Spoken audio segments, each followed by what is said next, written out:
बहुत समय पहले की बात है। एक छोटे से गांव में एक गरीब मछुआरा रहता था। उसका नाम रफी था।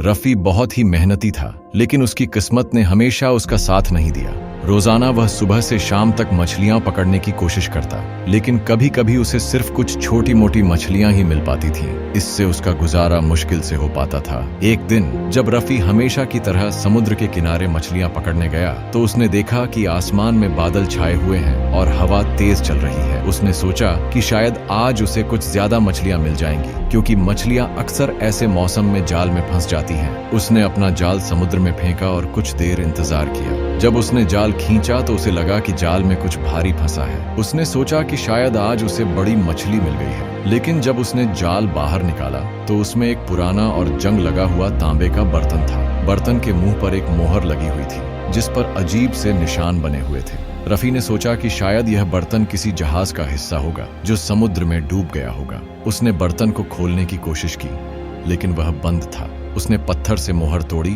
और बर्तन को खोल दिया। अचानक बर्तन से घना धुआं निकलने लगा और धीरे धीरे वह धुआं आसमान की ओर उठने लगा। रफी हैरान होकर यह सब देख रहा था। फिर धुएं के बीच से एक विशालकाय जिन्न प्रकट हुआ। जिन्न का सिर बादलों को छू रहा था और उसकी आंखें आग की तरह जल रही थीं। जिन्न ने गरजते हुए कहा, ओ मछुआरे, तूने मुझे आजाद किया है, इसलिए मैं तुझे एक वरदान दूंगा, तेरी मौत का वरदान।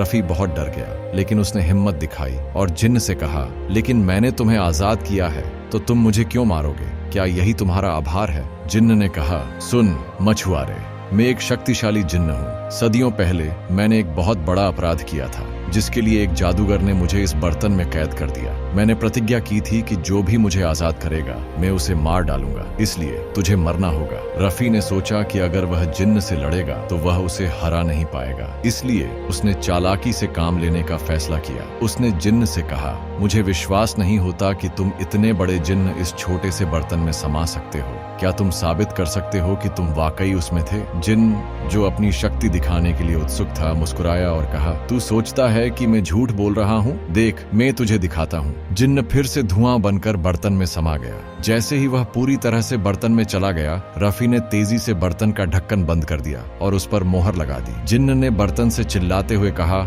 ओ मछुआरे, मुझे बाहर निकालो, मैं तुझे कुछ भी दूंगा, बस मुझे आजाद कर दो। लेकिन रफी ने कहा, नहीं, मैं तुम्हें आजाद नहीं करूंगा। तुमने मुझे मारने की धमकी दी थी, अब तुम इस बर्तन में ही रहोगे। इसके बाद रफी ने बर्तन को वापस समुद्र में फेंक दिया और वहां से चला गया। उस दिन के बाद रफी ने कभी भी उस जगह पर मछलियां पकड़ने नहीं गया। उसने सीख लिया था कि कभी कभी छोटी सी चालाकी और बुद्धिमानी से बड़े खतरे से बचा जा सकता है।